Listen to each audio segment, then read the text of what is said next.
नहीं है। रहा सवाल कि अब की बार बच्चों में भी आ रहा हो, स्कूलों का मामला है, तो हमने आपने निर्णय लेकर के जो 9 तक के कुछ स्कूलों को, शहरी स्कूलों को किया है, तो अब 6वीं और 7वीं को हमने प्रमोट कर दिया।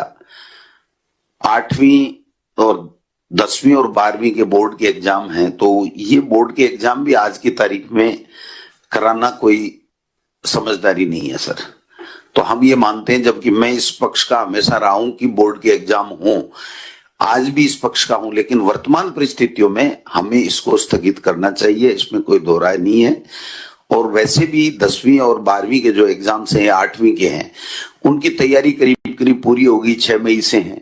तो वैसे भी अगर हम इसको बिल्कुल से ही घर पे पढ़ने के लिए अगर कोर्स पूरा हो गया तो दे दें, तो कोई दिक्कत वाली बात नहीं है जब भी एग्जाम होंगी, क्योंकि एग्जाम बोर्ड के होने से पहले 8-10 दिन तो वैसे ही प्रिपरेशन के लिए हम लोग समय देते हैं।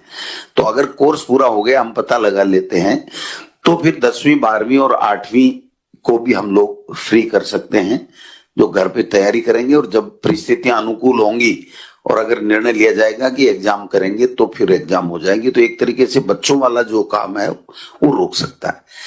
दूसरा एक कोचिंग्स का मामला है, इसमें थोड़ी सी पेचीदगी इसलिए आ रही है कि कोचिंग करने के लिए लोग अलग अलग जगह से आते हैं, अलग अलग जगह से आके फिर रूम्स किराए पे ले लेते हैं, रूम किराए पे लेते हैं, किराए वाला किराया ले लेता है, कोचिंग वाला अपना पैसा ले लेता है।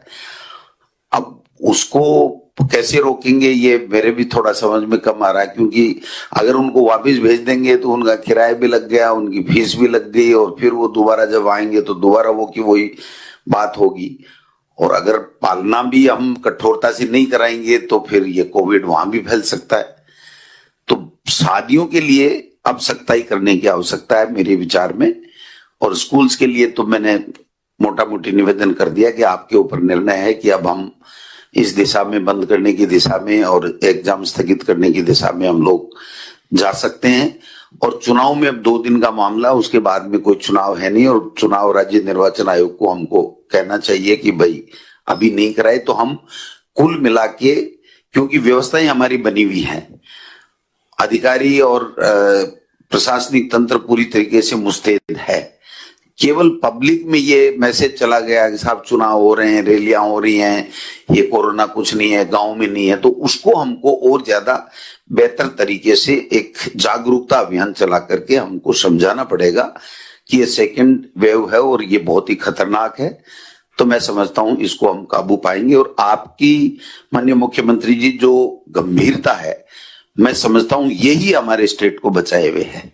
हम तो फिर भी इसको अदरवाइज ले लेते हैं कि कोई फर्क नहीं पड़ेगा, लेकिन आप जिस तरीके से पूरी स्टेट के लिए चिंतित रहते हैं और जो व्यवस्थाएं प्रतिदिन आप इसका सारे का सब चीजों की समीक्षा करके करते हैं, तो इससे एक बहुत अच्छा मैसेज भी जा रहा है। और इससे हमको हमारी लोकप्रियता में भी इजाफा हो रहा है कि वास्तव में लोगों की जान बचाने के लिए पूरी तरीके से प्रतिदिन हमारे मुख्यमंत्री जी पूरे अमले के साथ में चिंतन मनन करते हैं और उसके अनुसार कार्रवाई भी करते हैं। तो निश्चित रूप से हमारा धर्म भी बनता है और उस धर्म को आप बखूबी निभा भी रहे हैं।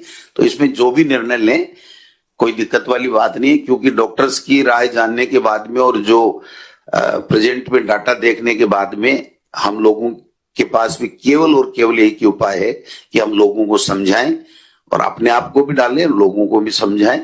तो मैं समझता हूं कि हम इस वेव से भी निकलने में कामयाब होंगे। धन्यवाद।